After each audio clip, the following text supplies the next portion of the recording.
In the near future, mysterious creatures appear out of nowhere and start killing mankind, causing an apocalyptic event that doesn't leave many survivors. There are many theories about what happened, like a bug carrying an infection, a purple haze, and a punishment for humanity, but they're all rumors and nobody has the real story. In town, Paul is looking for supplies when suddenly the sirens start wailing. He immediately runs out and makes his way through the streets, hiding when necessary and moving away from any screams and bombs. As the city gets covered in black smoke, Paul makes it to an abandoned house in the outskirts where he reunites with his babies, who he must take care of alone. 15 years later, Paul's boys have grown into healthy teenagers. They live in the same house and go out during the day to search for supplies, but they stay hidden at night. As soon as the sun starts to set, Joseph covers the windows and tells their dog Rocco to get in the house. Paul waits outside until he sees Thomas come back and scolds him for being late. Thomas explains that he likes helping their neighbors, the Rose family, who have a farm. Then the three of them make sure to lock every door and window before having dinner. Paul scolds Thomas once more, saying that if he ever is late again he won't be allowed to leave the boundaries anymore. Joseph mocks his brother for it and an argument soon escalates into a physical fight, but Paul quickly stops them and reminds them that they're men, not animals. After dinner, Paul watches his sons play chess but gets distracted when Rocco begins scratching and growling at the floor. Seeing it as an omen, Paul and Thomas go downstairs and are startled by the sudden banging on the door. It seems the creatures are trying to get in, so they immediately hold the door to stop them from forcing it open. There's lots of shaking and pounding for several seconds until the creatures give up and leave. Then Thomas calls Joseph out for not helping, but Joseph reveals he's been listening to learn more. There were 3 attempts, the first one was 10 seconds, the second was 20, and the last one just 1. Joseph believes that the first was a test and the second was the actual attempt to break through, while the third one was just a frustrated hit. The next day, they check the door and see all the claw marks on the wood. The door has lost strength, so Paul and his boys go out to look for wood to reinforce it. They bring all their findings back to the house, and while Thomas chops the wood, Paul checks on Joseph, who is building something in the barn. After some prodding from Paul, Joseph admits he's been trying to build a vehicle because he's tired of feeling confined and scared. However, he can't make it work. Paul is impressed and takes a look, quickly making a couple of changes that finally makes the car run. Excited, Paul takes the teens on a ride to teach them how to drive. They go home after an hour of wandering and Paul announces the windows still need reinforcement, so he sends the boys to the river to salvage. Thomas gets mad because he had been promised he could go to the farm today, but Paul says this is more important. The brothers leave in the car and Thomas starts blaming Joseph for this, saying Paul sent Thomas just to protect his brother. Joseph doesn't think he needs protection, so Thomas gets out of the car when they pass by the farm and asks Joseph to pick him up on the way back. In the house, Paul finishes reinforcing the door and takes a break to smoke alone by the waterfall. As he looks around, he sees a black creepy hole in the rocks. Meanwhile, Joseph goes to the river and ties himself to the car before descending into an old abandoned ship to look for supplies. Inside a locker he finds a pinup from a dirty magazine, which leaves him speechless for a second. Then he looks further inside and is suddenly startled when a bunch of bugs come out from a trash pile. They fly around him and try to reach his skin, so he has to get out of there fast. At the farm, Thomas helps the family with the chores, but it's soon revealed that his main reason to go there is the owner's daughter Charlotte. It's clear that the teens have a crush on each other and they go for a walk together on the field. Charlotte shows Thomas a rope tied to a tree, explaining that when she was little, she was only allowed to play outside if she was touching the tree, so she would tie herself to have more room to run while technically still attached to the tree. They also play a game in which they share crazy theories about what caused the apocalypse. When it's time for Thomas to go, Charlotte gives him a tight hug. The sun is starting to set, so both boys need to hurry up. Paul returns home and gets worried when he finds Rocco but neither of his sons. Joseph gets back in the car and at first it wouldn't start, but after a few tries he finally gets it moving. Thomas is running as fast as he can and slips, so he ends up falling in a crevice in the ground. When Joseph comes by to pick up his brother, he doesn't see him around and just keeps going. Once he makes it home and tells his dad what happened, Paul tells him to get inside and lock everything up while he and Rocco look for Thomas. In the crevice, Thomas wakes up with a very sore body. Using a lighter, he begins looking around the area and is shocked to see a creature reaching through a hole in the wall. It even screeches, which is heard by Paul and Rocco. Moving carefully, Thomas takes out a little knife and stabs the monster's hand, causing it to retreat into the hole. However, when Thomas steps back, a second creature appears above and grabs his face. Thomas has trouble breathing, but before he can pass out, Paul arrives and pulls the monster back to quickly kill it. After making sure Thomas is fine, Paul and Rocco find a tunnel that takes them right into the crevice. It's dangerous to run through the forest at this hour, so they decide to stay in the crevice until sunrise for protection and block the entrance. They can hear the creatures coming through the hole, so they get a flare ready, only for the ground to start shaking. It turns out the monsters are now moving underground and trapping the group in the crevice by covering the exit with dirt. As Rocco keeps on barking and the crevice won't stop rumbling, Paul tells his son and the dog to move back as he puts the flare inside the hole that is opening in the ground. When the creatures try to reach out, Paul creates a small explosion that sadly hits him as well. In the house, Joseph hears lots of creaking and starts planning. Minutes later he sits in front of the main door with a rope tied to his chair, and he falls asleep. Soon a creature moves the wood covering a hole in the door and reaches inside, making its nail grow to test if Joseph is truly asleep. When the boy doesn't react, the creature comes inside, only for Joseph to reveal he was pretending and pull the rope. A cage falls from the ceiling, instantly capturing the creature. Proud of himself, Joseph covers the cage with a blanket and goes to sleep. The next morning, he's worried because the others haven't come back yet, so he goes out in the car to search. Meanwhile, Thomas has dug through the fallen dirt to open the entrance again and is dragging his heavily wounded dad out. Rocco comes out as well and follows the noise of the car to find Joseph and guide him back to his family.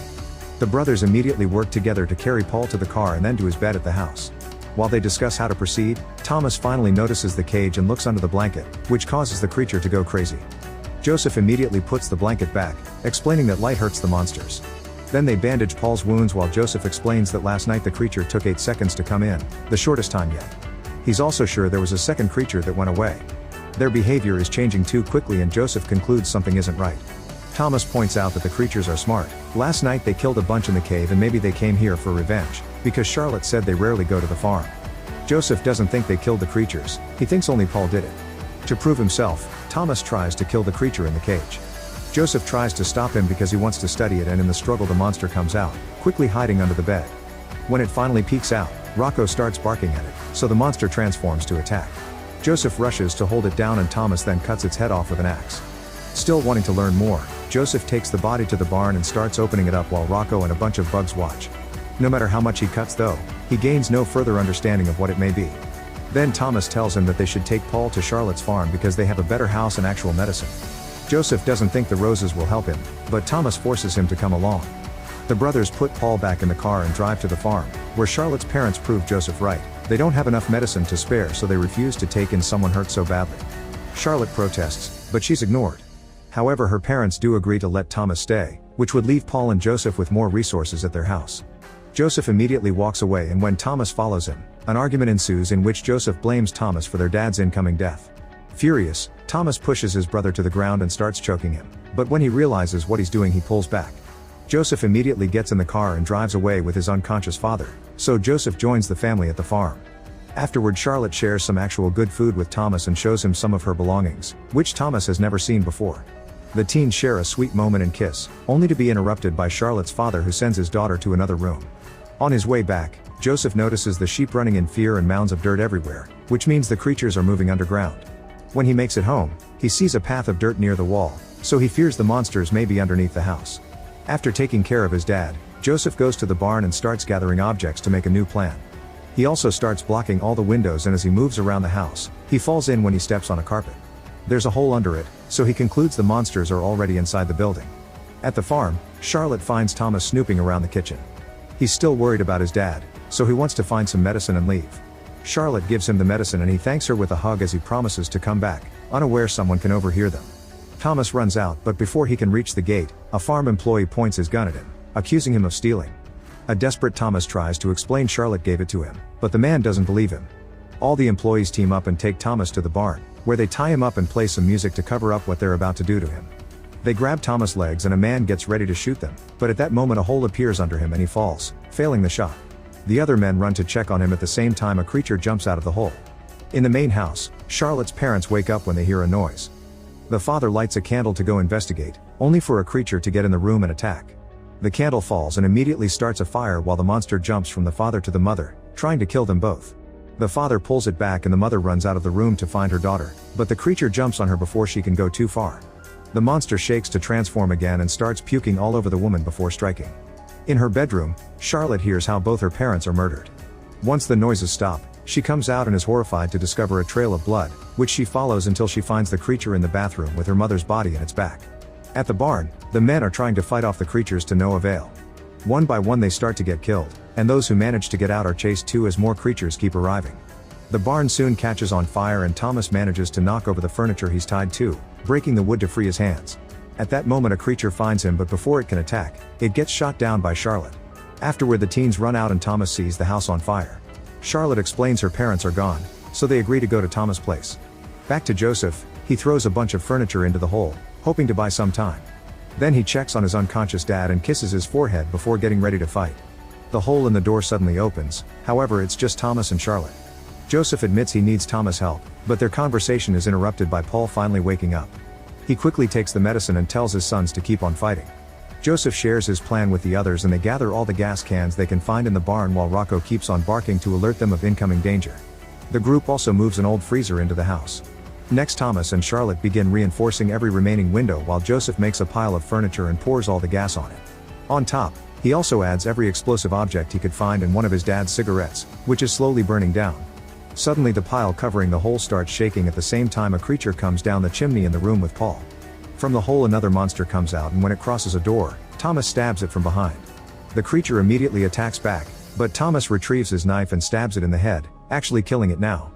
A third one goes after Charlotte and she quickly shoots it down. Then the duo runs to rejoin Joseph and they begin moving the freezer again only for the door to open behind them, revealing Paul is up and covered in blood because he killed the chimney monster.